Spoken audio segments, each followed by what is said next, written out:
So, but what I mean is I could literally get these lights from work, and if I wanted to, my flat the lighting could be designed. You're going to recreate that scene. I could recreate that scene in my now living all you need room. is 2 friends.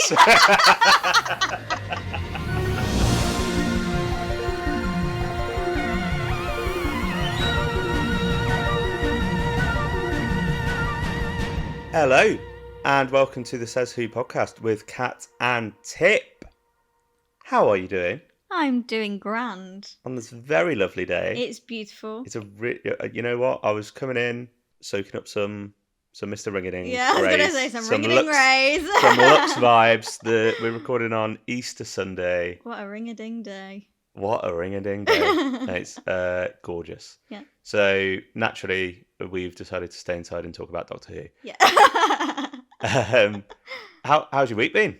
Yeah, I mean, it's been raining, so that sucks. Yeah, this is why this weather's so... I'm enjoying this weather so much. But, you know, a very good Saturday, so... Yeah. My spirits are high. How was your week? It's been good, thank you. Yeah. Only thing is I went back to work yesterday. Boo.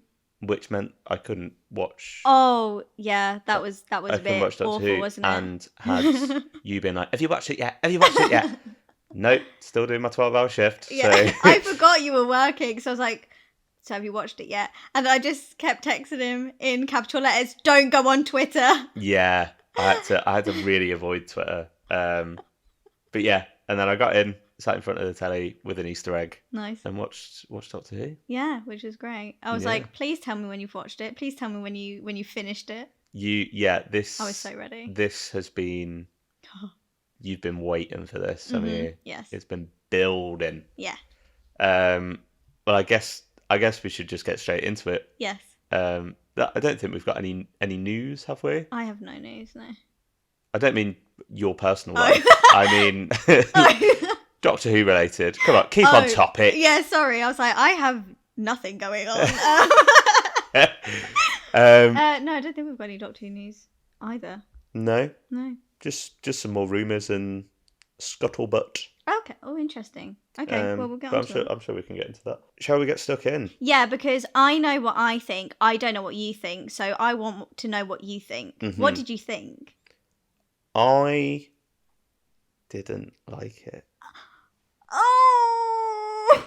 No, I'm kidding. It was great.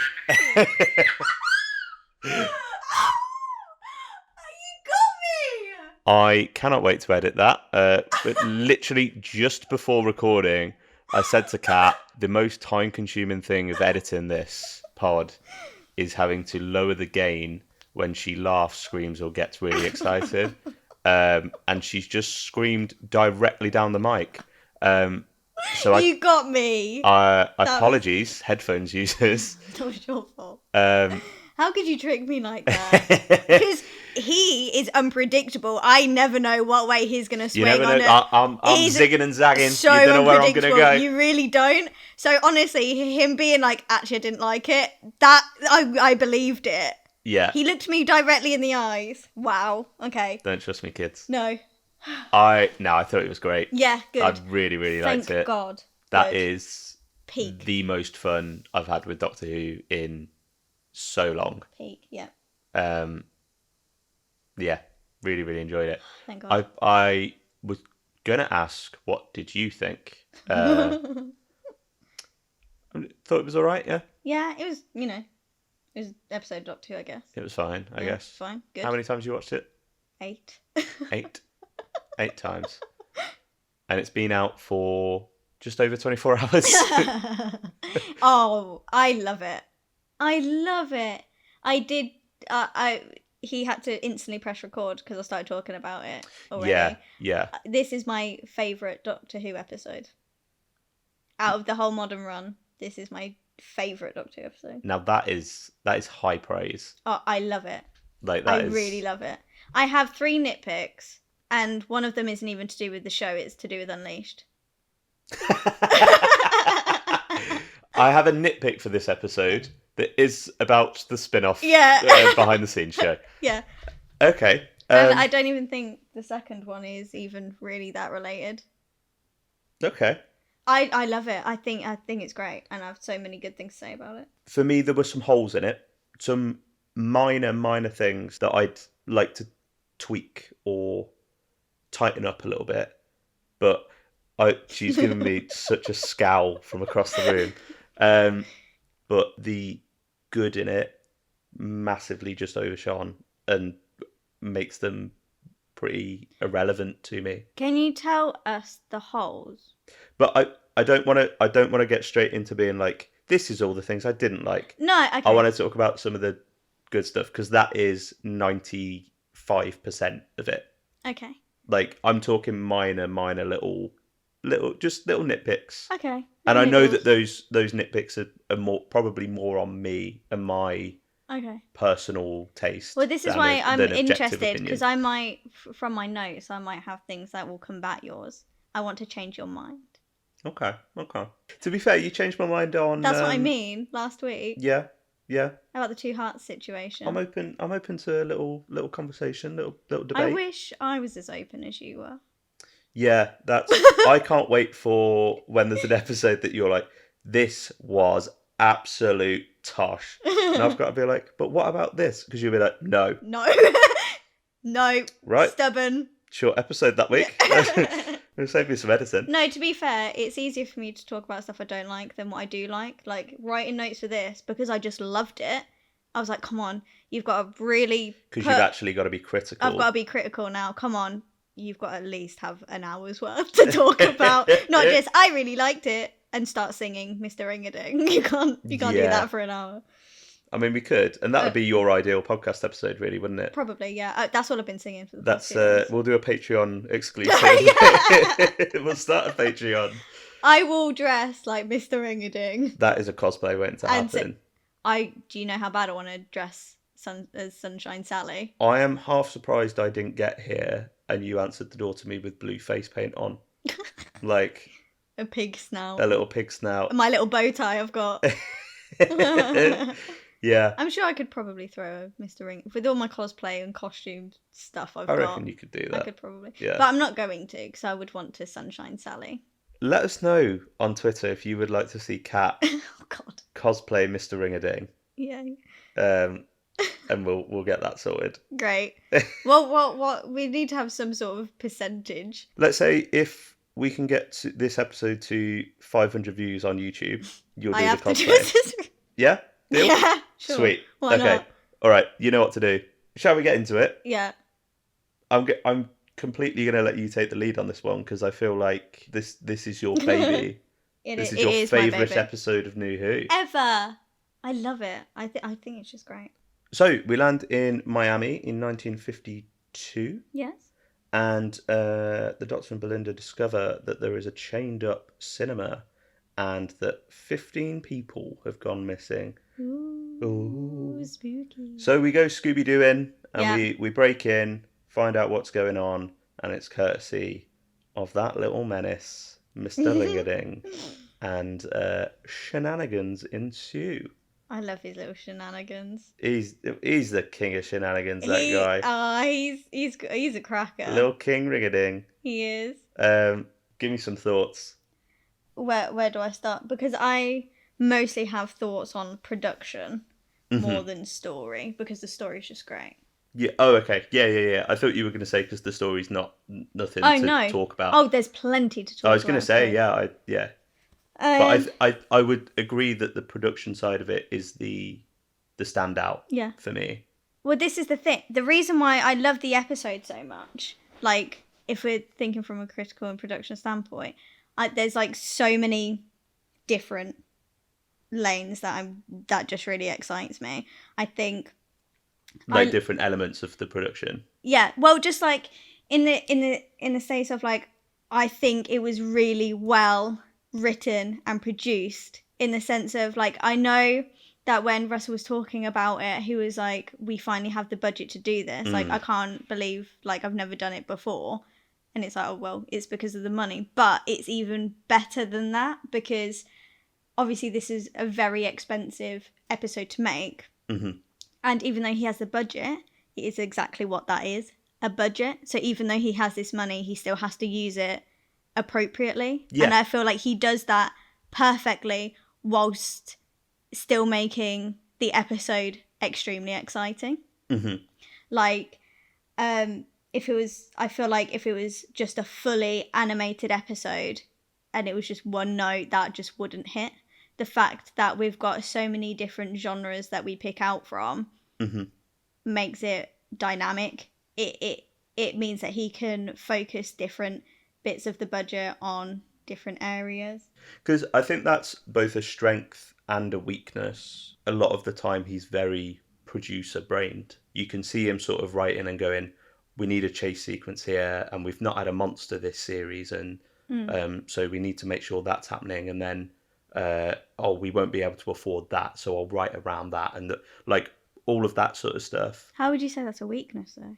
Because I think that same producer brain is how we get things like we're trying to generate content. We're trying to generate. Yeah. Do you know what I mean? Fair. He's thinking. Yeah. Sometimes he's thinking very marketing, branding. Yeah. The production side of it, rather than just as a creative writer. I separate marketing from production. Like, I think that's its whole other thing. So I can see that his marketing brain would be a weakness. But yeah, it's all kind of mixed into the because at the end of the day, he's the showrunner. He's the main mouthpiece for the show. Yeah. But then, as you say, you get things like this where he's going, "This would be cool. I think we've now got a budget to realise it." Yeah. And then going, "Okay, what else can we do with this? And let's be realistic with what we've got." Yeah. Yeah. I love how he mixes all of the genres together so beautifully, and it's like a progression of animation, a progression of film, but you can see the journey from how it started and how it builds to our time and what we expect from media and things now. So it's just like a nice little journey that it takes us on. Like, for example, they start off animating, then it journeys through to like Hollywood filmmaking, when it was like very popular for filmmakers to be like, it was all a dream, it was all in his head, they're still in the film. So you go from Scooby-Doo animation, and then you get the progression of different forms of animation through there. Then it goes into Hollywood, they're still in the movie, they're still in the dream, it's still that. And then it progresses to the kind of like meta narrative of, oh, he's in a TV show, like this show is actually him. Yeah, if it being sort of like the modern culture and around. So it's just like a progression of where we started at its basis to where we are now, and we get to use that and see that journey all through his plan of Ringadin still trying to keep them immortalized within the film. Yeah. So even as they progress and they're getting closer to the ending, Lux is still trying to pull from all of what he knows. Yeah, that's a to really keep nice them in there. It. Yeah. So I really enjoyed that, how he didn't have to just make a whole animated episode. He built on that and all the different forms of what we've got in media today and used them to his advantage. Yeah. I really, really loved that. Obviously, the comparisons to The Devil's Court are going to be pretty rife, I think. Really? What do you mean? It's episode 2 of the season where we've gone back to mid 20th century to fight a villain that is one of the Pantheon that controls some kind of entertainment. Yeah, but they're two completely different stories. I'm not saying that they're one-to-one, but I'm saying, like, I think if you were to say which story from last season is this most like? Yeah, it's also going to having Lux be a part of the Pantheon. Yeah, of course. That's what I'm saying. Like, I think there are comparisons that will be made. Not to say that this is just doing that again. No, that's not what I'm saying. Good. Sorry. This felt really fresh and exciting and new in the way I was hoping The Devil's Court would feel. Right. Okay. When we came round to that this is what I was hoping for that episode. Right, okay. That makes more sense. Maybe not the sort of meta stuff. No. Because that doesn't really work with the music theme. Yeah.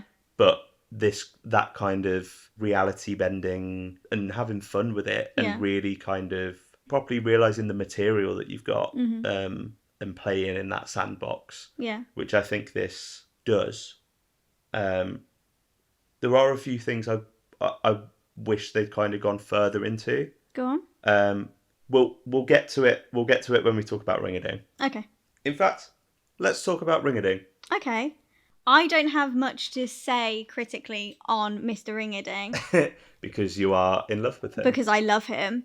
I think I'm glad that they landed on the design that they did because I looked at the. Have you seen the other? I've seen some of the other ones. the concept art. Yeah, and it This from was definitely the other. This is the right definitely choice. yeah. They knocked it out of the park. Like there 100%. are some cool designs. Yeah. But yeah, I agree. This is the one that feels right. It feels like Mr. Ring-a-Ding. It's a right, not too cute, but also not hideous. Yeah.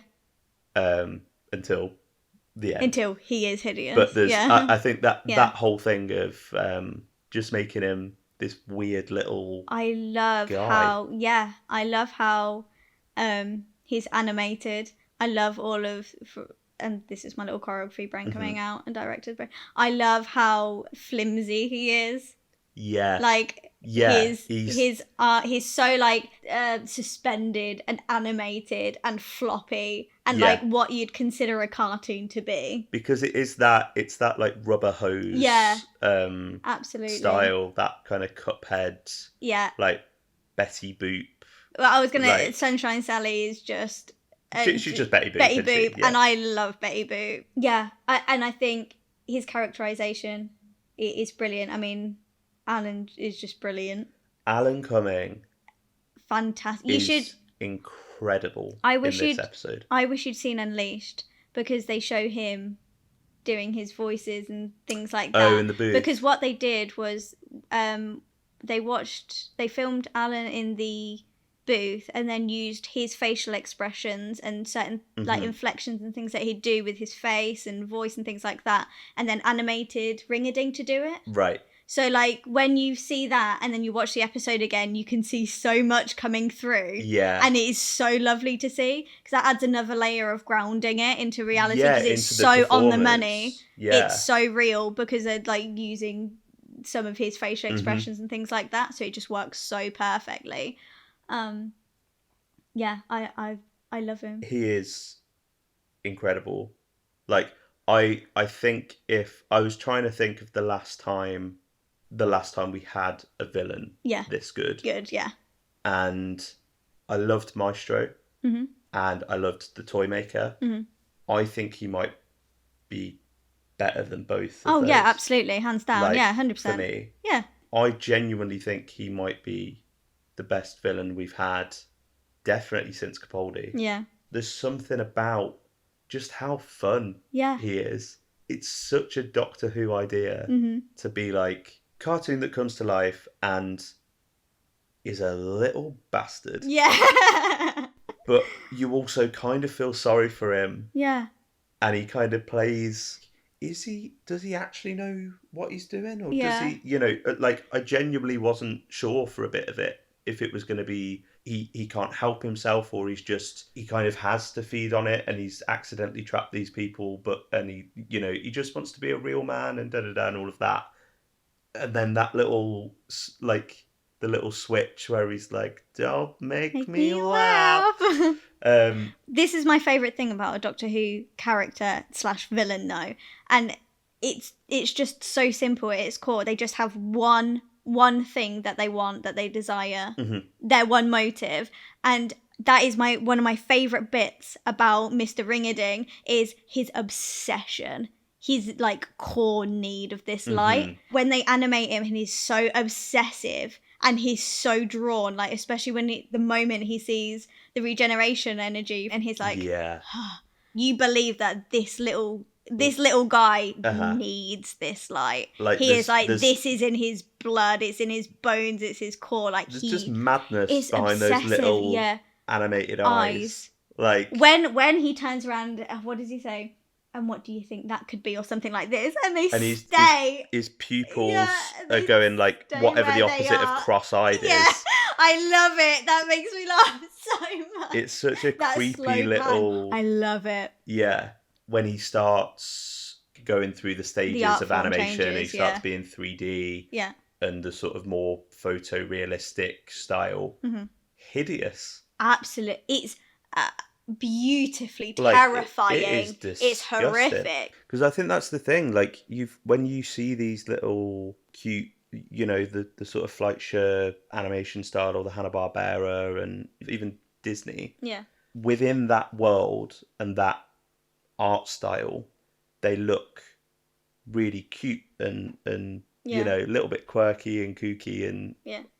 maybe odd. But you go, Oh, yeah. if you were to bring some of those characters into our world, Yeah. and as soon as they start having hair and Yeah. flesh and all of that sort of stuff, you go, Oh my god.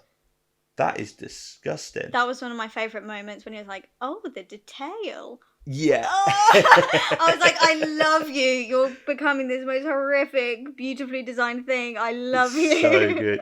And even like things that you can see the grid like forming, Yeah. like underneath. Mm-hmm. He addresses to us very early on that he wants that atom bomb and he wants to soak up all the light energy from it and he wants Yeah. to cause chaos. But when you see it as a little two-dimensional, cutesy little character, you're like, oh, of course you do. Yeah. And then when he starts to become grotesque and you're like, he wants that. Yep, he definitely Yeah. wants that light. He Okay, wants I'm the feeling light. a bit scared about this now. So it does up the stakes as he Yeah. starts progressing into this horrific being.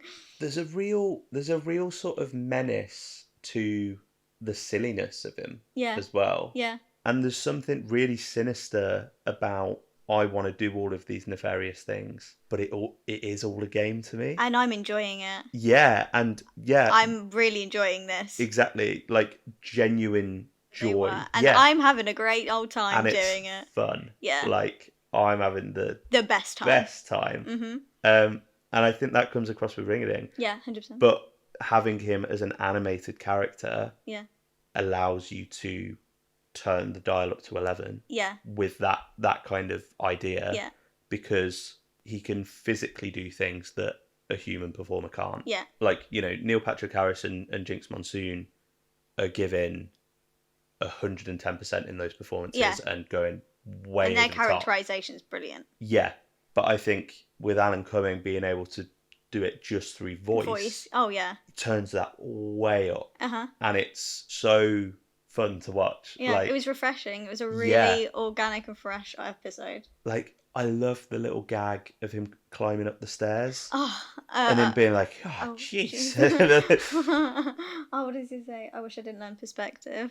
Yeah, like all of those little lines are great. I love that. Having him slide under the door. Yeah. And like the tears and the idea of that he has his own soundtrack. Yeah. That's beautiful. Like the sad violins coming in for his when little he's telling his sob story. I loved it. But yeah, there's something really sinister about the sliding under the doors and the fire and all of this, and it being like, this is just, I'm just having a laugh. This is a game. Yeah. Like but that, I could kill you all in an instant. The imagery of poor Reggie holding on to that film stock of his wife. Yeah. The only thing he's got left, and then Ring-a-Ding's just walking towards him with a little flame in his hand. Like, remember how flammable old film stock is? Yeah. Beautiful. That's what I mean. The fact that he looks so, what's the word? Not harmless, but he looks harmless. Well, this is because Belinda says, doesn't she? She's like, he's 2 foot tall. Why don't you just run away? Yeah. One of the things I wish they kind of went into a little bit more was playing with that cartoon logic with him. So being able to slide under the door because he's flat, being able to make fire and all of that sort of stuff. Yeah. I kind of wish there were, maybe when the Doctor and Belinda are like within the film, they can paint a circle on a wall and then they can get out through there. No. What do you mean, no? And I'll tell you, because that wouldn't work. Why? Because if you think of each time they're jumping from one thing to another, it's not carrying necessarily that cartoon logic. Probably in the first one, when they're animated, you could bring that kind of style in, but I think it would take it out completely if you didn't follow the rules of what setting they're in. Yeah, I'm not. I don't think Like, could you imagine if he was sat there with the Doctor Who nerds and then they just draw a... No, I don't. Obviously, I don't mean then, but I mean like when you're within that cartoon world. I I don't think think it there's. would I bring think anything. there's. I don't. I just think there's some fun things you could do with that, and you're never going to get an opportunity to do that sort of stuff again. Yeah, So but go go full out with, have, even if it's Ringading doing that sort of stuff, yeah, and he's like, oh, careful, like, and looks up and there's like an anvil drop in or something, like, do you know what I mean? I think Just, that would be too campy and cheesy, and I but think it's it very wouldn't. campy and But I don't cheesy. think it would fit in the episode. I don't know. I don't think it would. I'd like to see more. I think my main gripe with this episode is that it was only 45 minutes long. Okay, and this is where again I'm going to disagree with you because I disagreed with a lot of people who said this on Twitter as well. Okay. What we see with Russell often is this new run that he's got in Yeah. season 1. He's overstuffing and he doesn't have the runtime. Yeah. This is the first episode, not necessarily the first episode, but in my brain, this is the first episode where he's got everything on the money. If you lengthen that time anymore, he's going to start putting things in that aren't necessary. It will start to be overstuffed. He'll start to introduce new ideas. He'll start to get too happy with other ideas that he's got and start doing things that, no. He's finally got a very good, succinct episode where he's kept exactly what he intended and he hasn't overstuffed it. I don't think it's overstuffed. I think if you give him a longer runtime, he'll start to do things and we don't need him to do anything else. I genuinely, if it had another 5 minutes on it, the only thing I would want it to do is just more stuff with Ringadin. Because he's absolutely the best thing about the episode. Yeah, of course. And we get that, obviously, that cold open with him. Mm-hmm. We get that lovely scene where with the reveal of him. Yeah. But then as soon as the Doctor and Belinda are in the film, we have about 10, 15 minutes where we don't have him again. Yeah. I think which is fine, but I'd have liked to have had more of him. Even if it were just little flashes of when they sort of go through to like when they realise that it's a dream, that they've not actually come out of the film. Maybe just like you hear the giggle or something, or you like a voiceover from him or something. I don't know. I just wanted more of him. No, I understand. I think the issue with that is I think the time that they had to do this is one reason why we didn't see more of Ringading. Yeah, that's true. I think like, again, it's time consuming. Like timing, think budget as well. Like they did the best that they could. I don't think. I mean, I'd love to see more of Mr. Ringading, but I think that actually everything is very evenly distributed and spread. I love Mr. Ringading. Yeah, I'm surprised that you're. But I'm very happy. I feel like this is a safe episode where I'm very happy with how everything is proportioned, how everything is set out. Good. This is great. No more ideas. No more time. We've got it. We've got a nice little box. Let's leave it at that. It definitely didn't need any more like ideas, like plot points. No, I don't think there's any time or necessity to have him. I think if you did, it would ruin it. That's fair. So that's fair. One thing I'll say. But I too would love to see more of Mr. Ringading. But just not. Yeah, I think the episode is.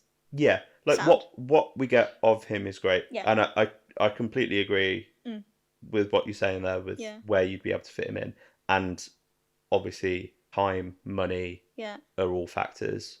But I just really enjoyed him. He's a great little guy. Like my favourite bit that they used him for, because he's great for setting up things like you get the instance where you first meet Sunshine. Sally is like, no, don't give me Sunshine because I'm more interested in Moonlight. That's your first setup. Don't give me Sunshine because that's the thing that ultimately gets him. But my favourite use of him for like foreshadowing and plot development is when he first does his little sob story and it's like, nobody cares about Mr. Ringading, and he stays as a two-dimensional character, but he's it's seed dropping for when the Doctor and Belinda need to become three-dimensional characters. And because what they're saying is true and it's honest and it's from their heart, emotions, and actual backstory, They it gives them become depth and three-dimensional. and they become three-dimensional and they're able to progress.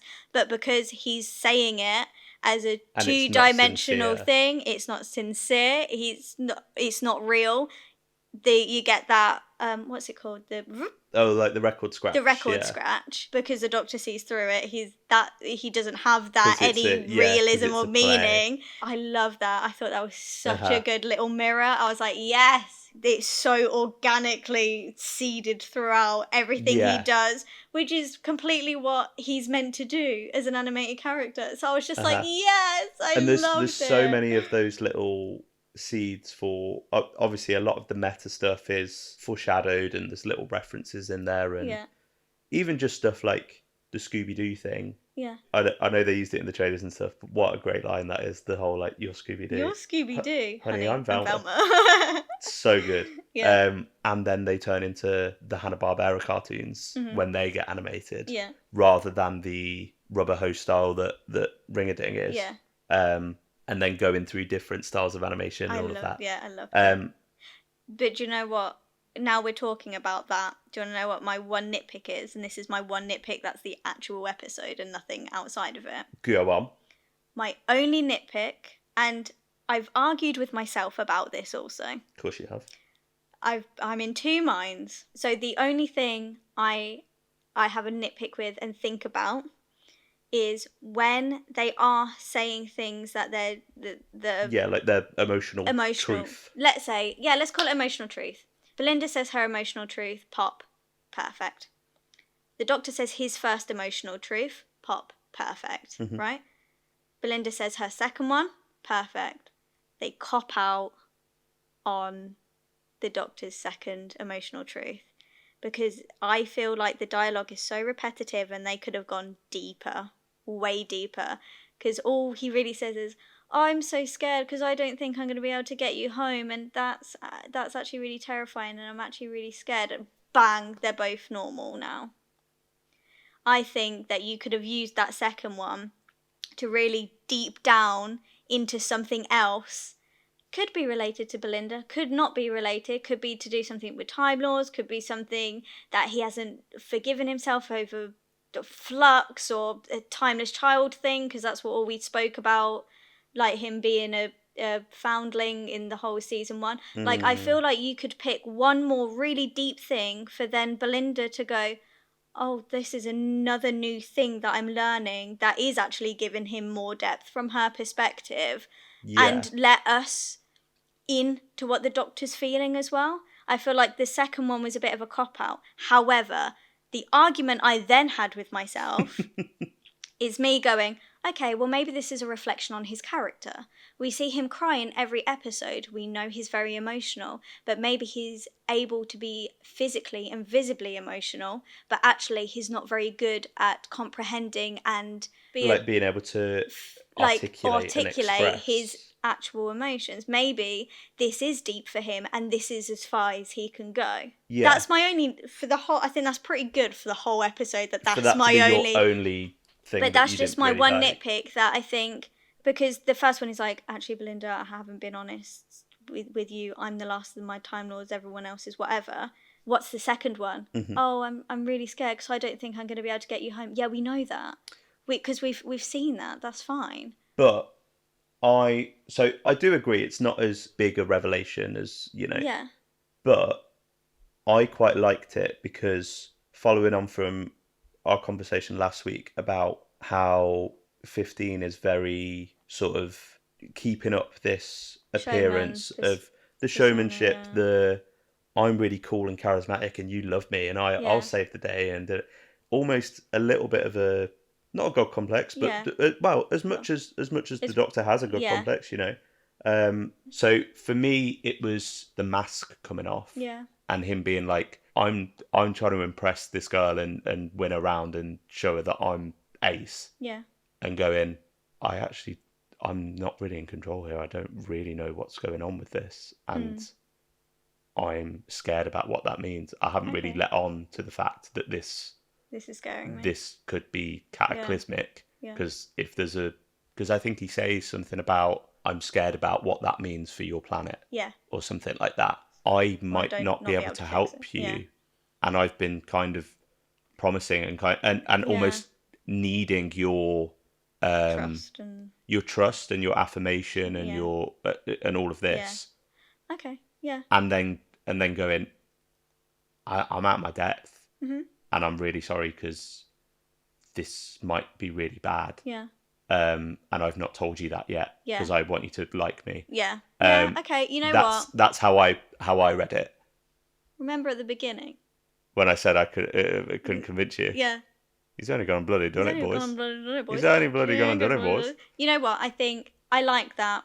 Maybe a little re-edit, a little shuffle down. Yeah, because I completely Maybe get what you're saying. work on the dialogue, but with that, what you've just sold me on, yeah, okay, Yeah. okay, So Kat has no nitpicks with this episode Cool. that are of the actual episode. yeah,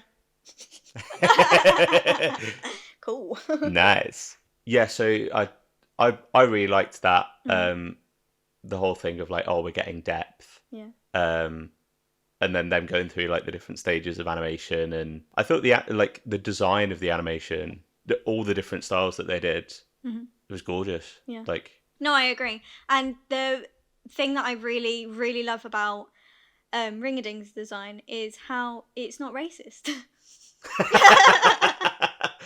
Don't you just love it when something's not racist? Yeah, it was actually really great. Like they were so what's the word? Intentional with their designing of Mr. Ring-a-Ding. Like with having him as with like blue skin. I didn't think about his skin color, to be honest. So what do you mean by not making him? So just like, for example, like I know that some animations or animation revolving like white gloves and stuff was taken from like minstrels.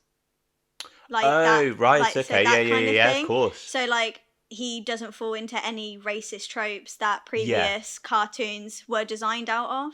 Yeah, especially of that kind of era, because it finds its way into all culture, even stuff for kids and designed for, because I guess race kind of it comes up. Does it? It comes up. Wow, revelation. I think they handled it well. I thought it was really sensitively handled. It's not a throwaway comment like your Shakespeare code. Yeah. Yeah. But it's also not as maybe in depth as something like Rosa or Well, yeah, because like even when there's just like bits like literally at the beginning when it's like, oh, we dressed up like this and it's 4 a.m. and there's no one to see it, and then he looks down at his hand and is like, actually, yeah, that's probably a good. That's probably a good thing. That was a really nice beat. It really was. Really sad. I know. Like I actually went, oh. Aww, yeah.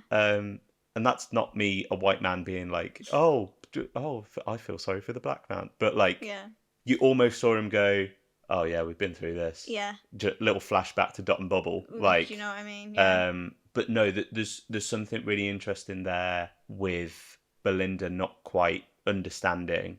Well, understanding. It's she hasn't experienced it in the 1950s before, has she? Yeah, exactly. Like she's not used to that kind of thing. Like in her everyday life, she would have most definitely have met racist comments and she'd have experienced in her life, experienced racism, but I think not segregation. Yeah, exactly. That's what it is, and having it so enforced, pre-civil rights movement. And the thing, like when the doctor says like this section isn't for blacks, which includes you in 1952, like and this includes and you, her sort of like what, which again is a nice beat for when she's like, I'm not from the Caribbean. Yeah, later on because that was the thing that I think that was a really nice twist of, oh, this isn't actually real, because 9 times out of 10 when film or TV do that sort of trope, you can see it a mile away. Yeah, and that's why I thought it was really well done. And it made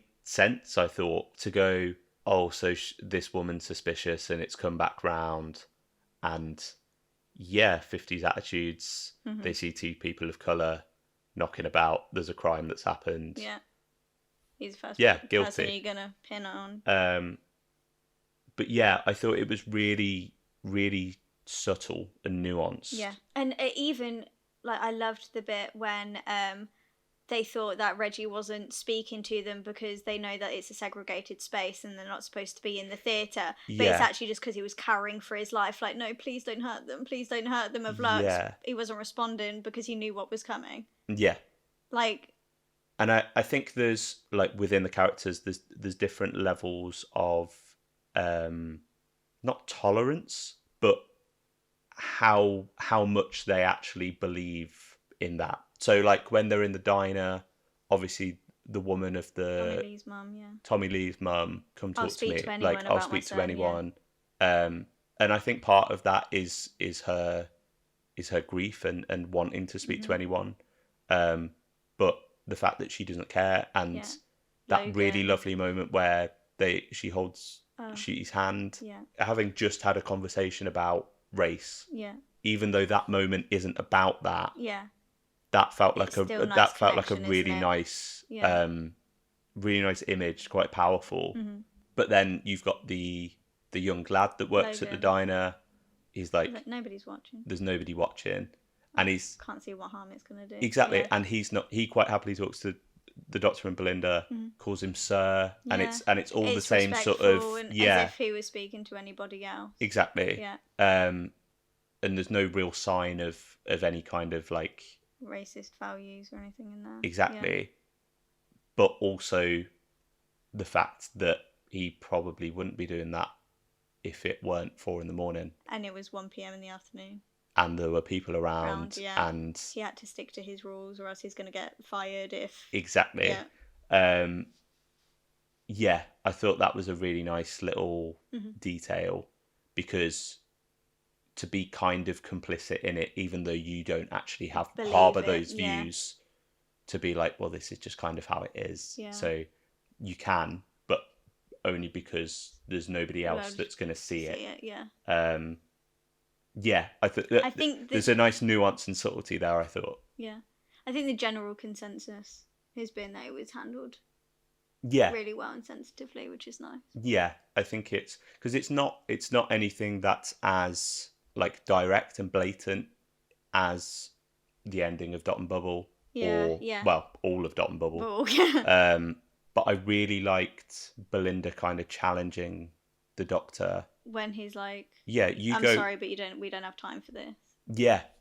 Well, what do you mean? Oh, so we can have fun sci-fi adventures, but like racism happens, and you're like, yeah. Like, especially because that's the sort of thing that you couldn't. It plays so differently with the Doctor being played by a person of color. Yeah. Because she's essentially saying, so what, you can go and save worlds and stuff, but you won't save this one from this horrible thing that exists and has killed so many people and ruined all these lives. And that lovely line of I've toppled worlds. Sometimes I leave people to topple their own, and until they do that, I shine. Yeah. Theirs, or whatever the was. Yeah. Gorgeous line. I completely butchered that. But yeah, it was beautiful. Really, really lovely line, and Shooty sells the hell out of it. Yeah. But can you imagine, it wouldn't work. Like, say, David, yeah, is in this story, and the whole thing of like, we've not got time for this. Yeah. What do you mean? And him being like, I've got to wait for them to do it themselves. Yeah. The sentiment is the same, there, but it feels ignorant and tone deaf for it coming out of the mouth of someone that's not a person of colour. Yeah, exactly. Which is really interesting, and I think I kind of like the idea of being able to explore something like that with a companion that's a person of colour and a Doctor that's white. Okay. And him being like, I can't do anything, this isn't above my pay grade kind of thing. Yeah. And them being like, well, why? Yeah. I think that's interesting from a story perspective and narrative and character and themes. I don't know if the fact that like the optics of that, that's a little thought experiment, I guess. Yeah. to see if you could make that work. And I think you'd have to do it you'd have to come down on the side of, well, the Doctor's in the wrong for that. But then it kind of poses the question of like, well, why doesn't the Doctor solve racism? Yeah, I know, like, but which is obviously above the scope of I was gonna family science fiction series Doctor Who. But yeah, I thought it was really, really. You can't do it, can you? It's murky waters, and Yeah. it's it perhaps just doesn't above work. the scope of the show to delve into something like that. Nicely handled. They touched on it just the right amount. Yeah. It wasn't just subtext. It's Yeah. right there in the text. Yeah. I just thought it was really, really nicely handled. Yeah. And not condescending or doesn't downplay it. Yeah, I'd be surprised if, other than the bloody bigots, I'd be surprised if anybody had I was gonna say, I don't think an issue with I don't think I've seen issues. the representation of it and No. how it was handled. But obviously, everybody's entitled to opinion. Yeah, I'd be interested to see how like fans of colour what they thought of it, because obviously that's what matters. Yeah. That's what I mean. Like, some comments I've seen, or the majority of the comments that I've seen, have all been positive. Cool. Should we talk about other things that was handled brilliantly? Let's talk about other things that are handled brilliantly. What did you have in mind? The meta-narrative of Doctor Who fans telling the Doctor that that they watch him on telly every Saturday night and she's seen every episode. So you're a big fan of this bit, yeah? I loved it. This stuff. I, even now, on my 8th watch this morning, because obviously I watched it before you came over, I cried. It gets me really emotional, because I feel like that's a little love letter from Russell. Like, he's not taking the piss out of us. Like, he's I think there is an element of taking the piss, No, but it's like it's a loving. But it's a like, everything that it says is so true. Like, I don't know how many Doctor Who fans I've encountered in the wild, and I'm like, oh, favourite episode? And they're like, Blink. That's funny, because everything I've seen is literally, when I went outside just for a vape, I had a look on Twitter and saw a tweet that was like, no real Doctor Who fan would say that their favourite episode is Blink. It literally tops the polls. Like, when all the time. This every single time there's like an article and it's like, what's the best Doctor Who episode? Blink is always like number one. If it's not Heaven Sent, it's Blink. And like, I know it's like the air quotes like normie pick. Yeah. But that's only the same as like Genesis of the Daleks or Caves of Anjazani being the best. Like, you know what I mean? They're revered for. It's not my favourite episode. No, I don't think it's the best episode. I don't even vibe it. I know you're not as big on it as I am. I love Blink. I think it's like incredible. Yeah, it's good. And it's also a good joke that they're all like Blink. Yeah, well, this is the thing, because like, as I was watching it, I was laughing, pointing at the screen like, I know this joke. Like, Russell's got that, because I know this joke. Everyone loves Blink, and I don't know why. Because like, there's so many episodes that I'd put before Blink, but it's like, oh, but what about this episode? Blink. I thought it worked. I thought the whole scene worked. The only reason it worked is because they outwardly say, oh, but we don't exist because this is the plan. We're just a part of Lux's plan. That's why it worked for me. See, I wasn't sure where it was going. I kind of hate the idea of the Doctor becoming self-aware. Like, obviously, within this, he becomes self-aware, and then that's revealed to be a fictitious thing. Yeah. So when they revealed it and went, oh no, this isn't real. Like, this is a reality where you're a TV show. Yeah. That I'm fine with. Yeah. I was like, okay, phew. Yeah, that's fine. But so my two issues with that scene, it went on for too long for me. Yeah, I disagree. But It went on for too long, and also the whole, oh, we're not real and we're gonna have to say goodbye, all of that sort of stuff fell flat for me. I sobbed. Completely fell flat for me. I was like, I don't. I think that's maybe because I don't believe that they're actually Doctor Who fans. Like, I can see 3 paid actors dressed up in a Tom Baker scarf and a Telos t-shirt and stuff. Like, I don't see, but which is fine. But then when you're going, oh, let's care because these Doctor Who fans are dying. I'm like, See, I did the complete opposite. I don't know if it's projection, but probably. I fully believed it. I don't know why.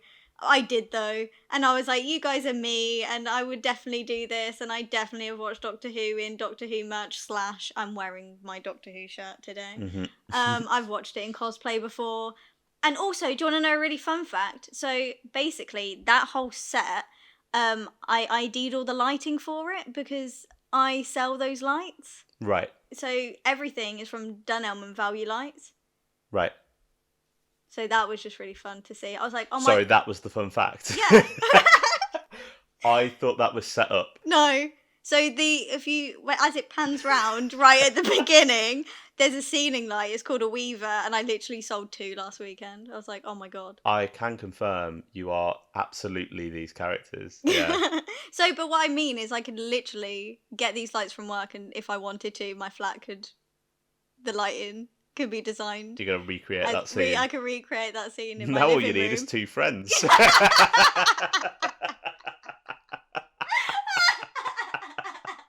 I'm sorry, that was mean.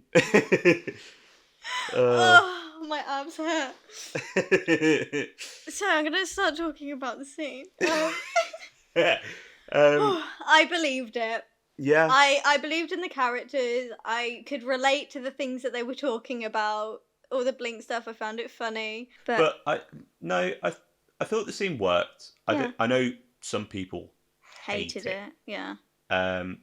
But this is what I mean. Like, for me, it felt like Russell being like, "Love you guys," because he says he loves all the fans. Like, yeah. Do you know what I mean? It felt like a. It was a nice little appreciation scene. Yeah, and I think there was a little bit of like light ribbon. Yeah, but absolutely. But also, this is from a man that's a massive nerd. Exactly. Like, he loves Doctor Who. His Eagle Moss collection is absolutely astounding. I wish I had. He could have had all of those on the set. Do you know what I mean? That's what I mean. Like, they probably borrowed some of his stuff just for set dressing. Yeah. And then proceed to line them up in the wrong order, but that's fine. But yeah, I don't know. I thought it went on too long, and it felt like it was trying very hard to be like a pulling on the heartstrings moment, especially with Sad Man with a Box coming in full volume. It made me sob, and then when I'm tearing up now and getting emotional now, and then when she's holding the top and she's like, "We love you so much," and then shut it down. My God, it just with that as well. But I think that in itself, that was nice. That was a nice moment of them being like, "We love you," and the excited stuff.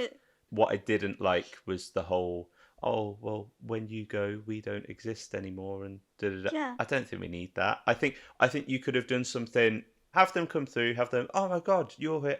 Have a little bit about talking about the adventures and some little meta jokes in there and stuff, and then the reveal that no, this isn't real. We've worked it out. Like, we've watched enough of your.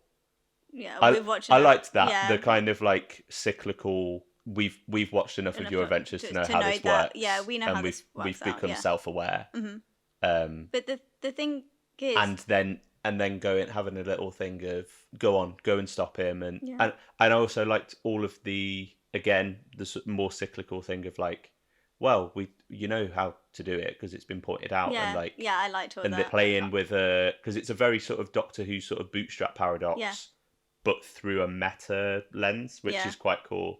I don't think you need to do like a whole thing. Like, it was so nice to meet you. You go on, and we'll continue watching. Yeah, but I don't think you needed we die when you go. But because of the whole we die thing, that's what pushes Belinda. That's her motivation, because she feels so sorry about that instance. That fuels her to go, come on, let's beat him. Let's do this. And that's what pushes that little narrative and gives her, because I feel like that's the first spark here where she's like, let's do it. Mm-hmm. No, come on, let's do this. We can beat him. Let's get him. I don't know. I think you can get that another way. Yeah, but I think that's. But that's what that was. That was the intention and purpose of that. Yeah, I just don't. It didn't work for me. Okay. It didn't work for me. Yeah, but also I just wanted to get back to. I wanted to get back to the theatre. I wanted to get back to Ring-a-Ding. I wanted to get back to all of that. And I know that kind of ties into the whole thing that we were talking about of me saying that I wanted more of him. Yeah. But I know what your bias is. but I was like, sorry, I don't care about you. I want my little Ring-a-Ding. I can completely understand why people hate it, because it is it could be a massive, like, jump in the shark moment. But like do you know what else it could be that I literally just thought right now? Go on. I'm sorry, I wasn't listening to you. Yeah, I know you weren't. I'm so sorry. But I was just reading my notes, because obviously this whole sequence was to keep the Doctor and Belinda trapped, immortalized in a film. So if we're playing off the whole 15's character of not egotistical, but he's got a big ego. He wants to play the game. He's quite self-indulgent in that way. Then that's actually quite clever of Lux to be like, okay, well, I'm going to put you in a situation where you are the hero, where you are the main character. Everyone loves you. Look at these 3 people who idolize you. Look at all of this to keep him trapped for a longer period of time, for Lux to be able to do what he needs to do to move forward with his plans. Because everyone... But I think you'd need to reference that if that were... But that is the idea of what that whole sequence is Lux trying over and over again with different scenarios to keep the Doctor trapped. It's only kind of his intelligence, I guess, that keeps them moving and defeating him at every obstacle. Yeah. So I kind of like that read on it as well. Yeah, I do like that. I literally just thought of it there and then. I think for that to, if that were intended for that to land, you'd need a line. Yeah. You'd need a reference to it. Yeah. That would be quite cool. Sorry, what was you saying? I was saying I understand why people hate it. Don't like it. Okay. Because it is such a big swing for an idea, and it could have been like a jump in the shark moment, like show breaking moment. I don't think it is. I was going to say, I think it landed. Whether you like it or not is personal preference, but I think it did land. Yeah, I think there's a lot of people that are saying, oh, it's self-indulgent, which I think there's an element of, and I can understand that argument of it being like the show literally patting itself on the back. I don't think it's... I mean, I don't know, because when the show finds its way into the show, and you have that kind of Ouroboros effect, I think there's an element of self-indulgence, and there's an element of congratulatoriness about it. And I don't even necessarily think that's a bad thing, but I think a lot of people will see that was really self-indulgent, and that was, oh, you think you're great, don't you? Like, that's how some people are going to read it. I really don't like that. I think that's how people are going to read it. Yeah, I disagree with them. But I'm not sure. I don't have massively strong feelings on it, to be fair. And I quite like metafiction. I'm like, that's sort of a sort of big interest for my... I was going to say, that's right. See, and this is why I was worried. This was the chunk that I was worried about talking to you with and about. When I thought, okay, if you don't like the episode, it was going to be that. Because I know you're hot on it and you enjoy that kind of thing. I really like metafiction. Yeah. Like a lot of what I've written exactly. like my uni dissertation was a play about a character and the fourth wall and that kind of thing. You know, and kind of deconstructing that. Yeah. And I'm not 100% sure that those ideas work within the world of Doctor Who. For me, the jury's still out on that. Okay. Just because, I don't know. Like I say, I don't really like the idea of the Doctor becoming self-aware. Yeah. Because you then kind of can't pedal back from that. This is the thing. This is why it works, because it was just a part of a trap. Yeah. So he's not becoming self-aware. That's what I mean. I agree with you on that. So you kind of had their cake and eaten it. Yeah. Without it, yeah. Because I think that's when it gets to a point where it's like, you've ruined the show. Yeah. Because he's not Deadpool. No. Do you know what I mean? No, he's not like, even stuff like, and I don't know if this is going to play into things, because obviously there's the whole theory of he's in a TV show and all of this. I don't think I'm not backing that one. Not really sure what I think of all of that. But then you've got like in Devil's Cord, the line about like, oh, I thought that was non-diegetic. Yeah. And all of that, those sort of meta things. I quite like those little fragments. Little fragments. Yeah, Peter Capaldi doing the nothing without an audience Yeah, and yeah, looking yeah, at the yeah. camera, and like Tom used to do it all the time. Yeah. Like bloody Bill Hartnell, like holds a drink up to camera Yeah. and oh Merry Christmas and like those little things, Yeah. a little joke, little wink and a Winks. nod Mhm. for literal winks Yeah. sometimes. I like that. Yeah. I think it adds something to But it. if the It's show if you became build a narrative around that Mhm. without doing a hell of a lot to justify it Yeah. and make it work Yeah. and not kind of retroactively make things, because then you go, oh well, this massive story, oh, it was fictional. Yeah. Like within the world of the show, yeah. it didn't happen. Yeah. And then it kind of makes murky, everything crumble doesn't it? away. Yeah. So I'm hoping they don't do that. There's too much going on there for them to be able to pull it off and do. I don't think they'd tread there. I think that would be a real jump in the shark moment. Yeah, yeah. That would be it. Yeah. I think this is probably as close to the edge you can do it. that you can get. Yeah. And it was the perfect excuse to do, like within this story, to do it. Absolutely. And I thought it was fun. It worked. It didn't completely land for me. Mm-hmm. And I think this is what I mean when I say I think it needed tightening up a little bit. Okay. Specifically that scene. Yeah. But people are going on like it's the worst thing in the world. Yeah, and it really is. It didn't. Yeah. Do you want to know my second nitpick? I thought you only had one. No, but this is my second nitpick out of my 3 that I do have. Oh, another one that doesn't actually not quite revolve around the show. Not quite. Shut up. So my second nitpick was the post-credit scene. For me, this is a situation where the post-credit scene exists. I'm just pretending that it doesn't, because as a personal preference, and no offense, I'd prefer them to not exist. Wow. Because you were literally crying over the fact that they died. No. And now you're like, I'm glad. And that's exactly why, because it carries emotional weight when they don't exist. Mm-hmm. The whole ending of that sequence has a very high emotional weight for me, and that gets taken away if in the end they exist anyway. Yeah, I wasn't bothered by the post-credits, but that's exactly because I didn't have any emotional connection to them. Yeah. Yeah, I thought it was fun. It was cheeky. Yeah. Just a cheeky little gag. Just a cheeky little post-credits situation. I'm just separating it just so that I can still have my emotional connection to that scene. Yeah, it doesn't bother me. It doesn't affect me. That's nice. Moving on. Shout out to the director of this. Yeah. Amanda Brocci, who incredible. Fantastic. Like I was looking through to see what other stuff has she done. Mm. It's mainly like sitcoms and like contemporary dramas, and she did Gentleman Jack with Saran Jones, so like a BBC period drama. Okay. But I was looking and I was different. like, you must have done some sci-fi or fantasy or something. Right. The only thing I could find related to what she's doing here was that she was a co-director on an animated series. Right.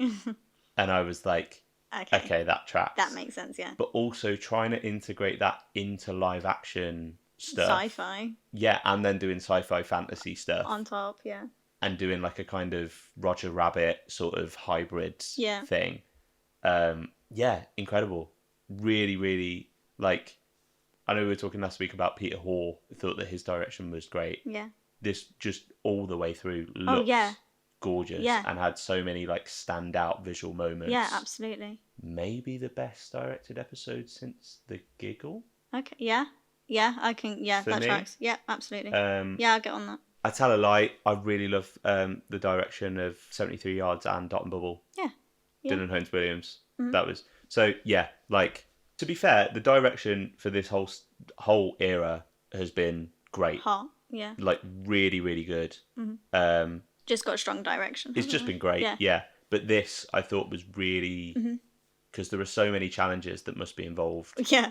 With directing something like this, and to not necessarily have a background in this kind of genre TV. Really, really impressive. To bounce off of how it looked, the design, because I was trying to find, before I watched on Netflix, I was trying to find the theatre that they had filmed in, and then realised, oh no, it's a set. Building that whole set, everything was exactly designed in the perfect way. Everything was in keeping. It definitely looked like an animated version of a 1950s Miami. Stylistically, the colours were there, the designs were there, everything was there. But the one thing which sounds so not stupid, but the one thing that really niggled in my brain that I loved and I keep thinking about was in the theatre, the Art Deco design, beautiful, but in the theatre they have the statues on the pillars on the walls that directly reflect the Doctor's regeneration being sucked out of him. As in his So stance. when how he looked when the girls were holding him and he was having his regeneration sucked out of him into Lux, that was mirrored in these statues all the way around the cinema. That had been there since day one. Has been there from scene one. Let's go. They were foreshadowing through the set design. That's really cool. Beautiful. They didn't. Poetic. Beautiful. Stand out. Loved it. It looked fantastic. And that regeneration energy. Yeah. Gorgeous. Well, let's talk that whole thing with the regeneration. Yeah. I thought that was great. Yeah. I really, really liked it. With the whole thing of the burn in the hands and him healing himself, I kind of went, that's a little bit shoehorned. But then it came. But then Lux saw it and he was like, oh, wow. Yeah. That's what I loved about his little obsession. He was like, it was literally like, I just found my fix. Yeah. He was like, yeah. He was astounded by this regeneration energy. And that's where I was like, and that's why you defeated the toy maker and the maestro and Sutek, because you were meant for me. Yeah. And I loved that. It was sickening. I loved it. I think that's a really fun idea of a villain that's made of light and feeds on light. The Doctor inherently has this light energy within him. But it was nice that he was like, I'm going to use it. I'm going to absorb it all. Give me all that light. It's going to build me a body, and then I can go out and do whatever I want. Yeah. You're my key. Yeah. And I think the idea of regeneration energy building him a body. Yeah, regenerating him. Yeah, but also like building a form which is essentially what regeneration is. Yeah, it looked gorgeous. Yeah, it was great. Like just that whole sequence just looked really, really nice. It was really nice. Really nicely done. But do you know what as well? But this is the bit that scares me in a good way, because there has to be some consequence and something detrimental where Russell's going to go, remember in Lux when when Lux sucked up all that regeneration energy from him? Yeah. Is he going to need that? Oh, but it's not there. What does that mean? Yeah. Because he was like, I've got a little bit of a pocket regeneration just for this moment. Oh no, it's used. And then Lux starts sucking it out of him. I'm very scared. Yeah, what that's going to mean in the future. I think I'd have liked it to have had a bit more of an effect on him directly. Yeah. Because there's a shot where it looks like he's pretty much unconscious. Yeah. Like, his head drops and his eyes go. And Belinda, that's when Belinda's like, no. Yeah. Yeah, he gets pretty springy, even though, because then obviously the explosion happens, he falls on the floor, and then it's pretty much unaffected. Yeah. But at this point, like, Lux is like a giant, almost fully formed. Even if there was something like, obviously, as you say, it might come back. I think it's going to come later. I think that was a setup for the future. But even if you had something like the sunlight comes in and looks kind of like lets go of some of that, and you see it kind of going. No, I don't think it would have worked if he went back. If it went back into him. But I think if you need to have him springing about, he needed to be more exhausted afterwards. Yeah. I think that's at least tired. If you needed to have him jumping about, I think if you had it kind of semi-revive him, I wouldn't come back round. I wouldn't have liked that. So I'm just thinking now. I wished that he was just a bit more tired. Just tired. Just a bit more tired. But as you say, it might come back round. But I think you needed it there and then as there well. and then. Yeah. So what do you think to the ending with having Lux kind of ascend? Wasn't that beautiful? I really liked it. I loved it. I've seen some It was people say that beautiful. it was like classic Russell ending where it's Can I interrupt you really quickly? go on. Which is really funny you should say that. My favourite bit is, you know how everyone says classic Russell ending is him pushing a button, and then you get that shot of Reggie pushing the stop button and it wasn't working. As soon as I saw that, I was like, ha! This isn't saved by a button being pushed. I didn't think it was classic Russell. I don't think it was I grounded. didn't see it coming. No, it was grounded in science, and I really liked it. And I like that it's kind of ambiguous. Yeah. There's an open-endedness to it, and it's sort of bittersweet because he gets what he wanted. Yeah. And it kind of destroys him, but also kind of doesn't, because he's infinite, but he doesn't exist. It's physically in the realm. It's that weird kind of it's like weird, yeah. There's a line where they say, "Oh, he actually became a god." God, yeah. So, do you think that the pantheon that we have are actually gods in the sense of what they're talking about there, of an intangible deity, all of this? Yeah. So, if he was part of that already... But he was, because he came through the rays of the moonlight. So he was already... which is a gorgeous sequence, by the way. Absolutely gorgeous. That looks incredible. Phenomenal. And then when it mixes with the light from the projector, and then it shines down into Lux, and you get that kind of hue going through. Like, it looks like regeneration energy, doesn't it, essentially? That kind of energy looking... Yeah, and there's a bit of like rays, film those grain rays, and yeah. like, you know, Mm-hmm. So you don't think the line is him becoming a god? You just think it's him sort of becoming like non-corporeal? Yeah. Okay. I thought that maybe they were doing something where it's like, oh, he became an actual god. No. I mean, but it plays on the belief systems and things like that, isn't it? But like, I read it. Yeah. What you just said, he already was a god. Because obviously you've got a lot of the ones that we've had in the pantheon, or that have been mentioned, weren't always gods. Yeah. So Sutek believed himself to be at the level of a god, but was just an alien. Yeah. The Mara is just like a kind of entity, not necessarily. So like, I think it. I wondered if there was something there of like, maybe the pantheon aren't. But see, I see them as separate to them. Like, I see, even though Sutek is described as like part of the pantheon, I don't see him in the realms of what the toy maker is, what Maestro is, and what Lux is. I don't see Sutek a part of them. It's more cerebral, isn't it? It's more sort of mercurial and. So, yeah. But I think that's interesting. It was an interesting way to sort of leave it. Yeah.